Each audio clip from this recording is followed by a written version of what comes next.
warahmatullahi wabarakatuh. Allahumma shalli ala sayyidina Muhammad wa ala ali sayyidina Muhammad. Alhamdulillah, wassalatu wassalamu ala rasulillah wa ala alihi washabihi wa ala rabbi shrah li sadri wa yassir li amri wahlul 'uqdatam min lisani yafqahu qawli. Oke, kepada yang terhormat Abdi Dr. Haji Hanifudin Madun MAG yang Sistekar Haja Khairatul Dewati Muhammad PDI sebagai pengasuh pondok pesantren seperti Benefida, dan kepada yang aku hormati Miss Zulatul Hasanah atau Miss Yuyun sebagai kepala sekolah dari MTS Al-Quran Lara Benefida, dan kepada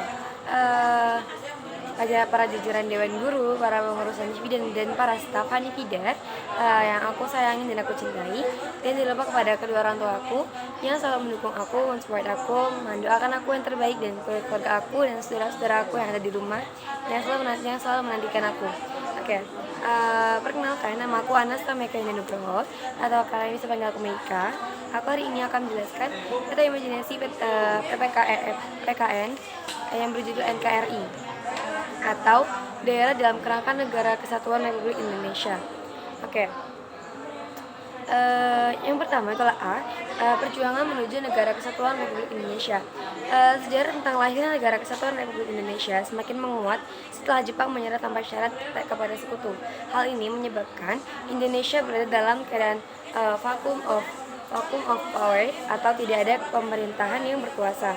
Keadaan tersebut mendorong para pemuda dengan jiwa muda dan semangatnya bergerak mendesak golongan tua untuk segera memproklamasikan kemerdekaan Indonesia dengan secepatnya.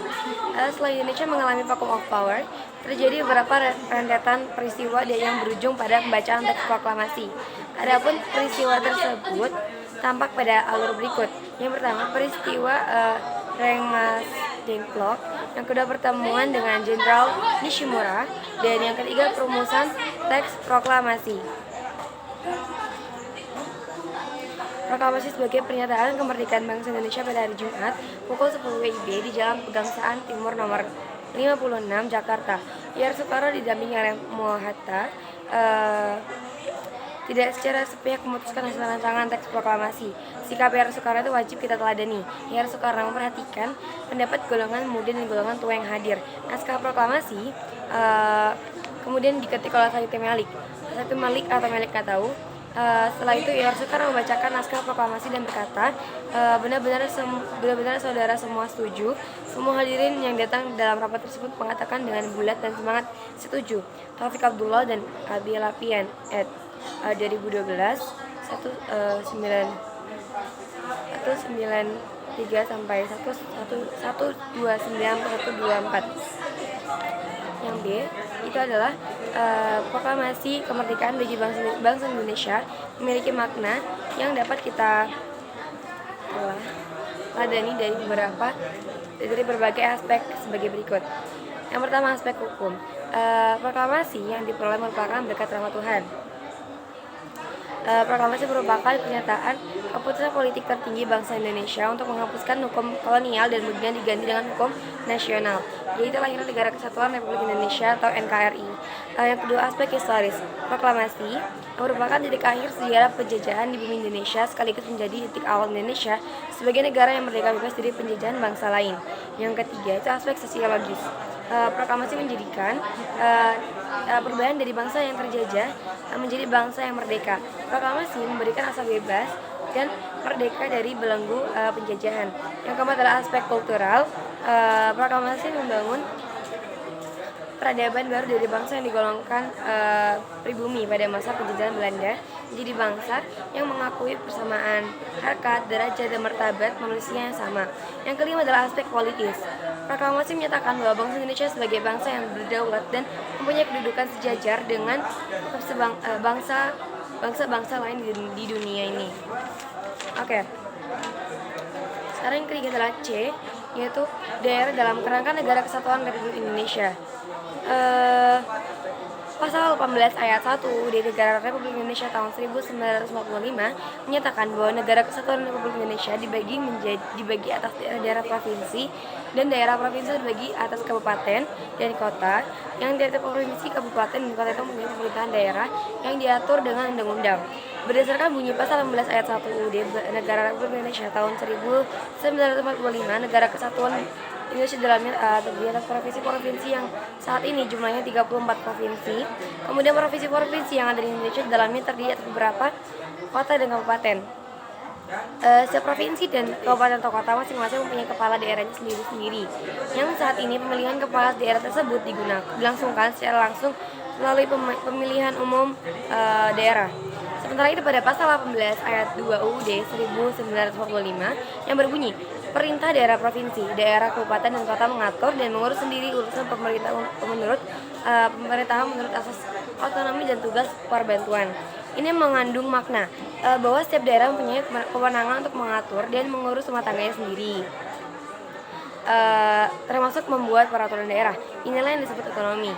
Pemberian otonomi kepada daerah dimaksudkan untuk mempercepat terwujudnya kesejahteraan masyarakat melalui peningkatan pelayanan, pemberdayaan, dan peran serta masyarakat. Di samping itu, melalui otonomi luas, daerah diharapkan mampu meningkatkan daya saing dan memperhatikan prinsip-prinsip demokrasi, pemerataan, keadilan, keistimewaan, dan kekhususan serta potensi dan keanekaragaman daerah dalam sistem negara kesatuan Republik Indonesia. Yang tidak banyak daerah diberi otonomi khusus oleh pemerintah. Adapun pemberian otonomi khusus didasarkan pada beberapa aspek berikut. Yang pertama, dalam aspek historis, mendapatkan pengakuan khusus dari negara asal usul kesejahan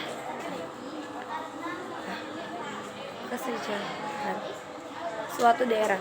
Yang kedua, dalam aspek politik, sebagai upaya mengurangi konflik berkepanjangan yang terjadi di daerah. Selain itu, untuk menjaga keutuhan negara kesatuan Republik Indonesia. Yang ketiga, dalam aspek ekonomi, karena daerah tersebut membantu ketertinggalan suatu daerah dengan daerah yang lainnya melalui sumber daya yang dimiliki. Nomor 4 adalah dalam aspek fungsional, karena daerah tersebut memiliki peran penting dalam mendukung penyelenggaraan pemerintahan Negara Kesatuan Republik Indonesia. Hesti Alfionita 2014-19-20. Adanya otonomi khusus bukan berarti daerah yang tidak menyandang predikat tersebut dianggap lebih rendah. Predikat tersebut sekedar menunjukkan bahwa suatu daerah memiliki kelebihan khusus yang tidak dimiliki daerah lain. Meskipun demikian, kelebihan tersebut tidak digunakan sendiri, tapi digunakan demi kepentingan bersama. Karakter ini perlu ditiru apabila kamu memiliki kelebihan yang tidak dimiliki oleh orang lain, maka jangan jadikan kelebihan tersebut untuk bersikap sombong. Anda harus ingat, agama mengajarkan kita menjauhi sikap sombong. Oleh karena itu, gunakan kelebihan untuk memberi manfaat kepada orang lain. Oke, saya kira cukup presentasi dari aku. Salam untuk mama, papa, keluarga di rumah, dan saudara-saudara di rumah, dan teman-teman aku yang aku sayangi.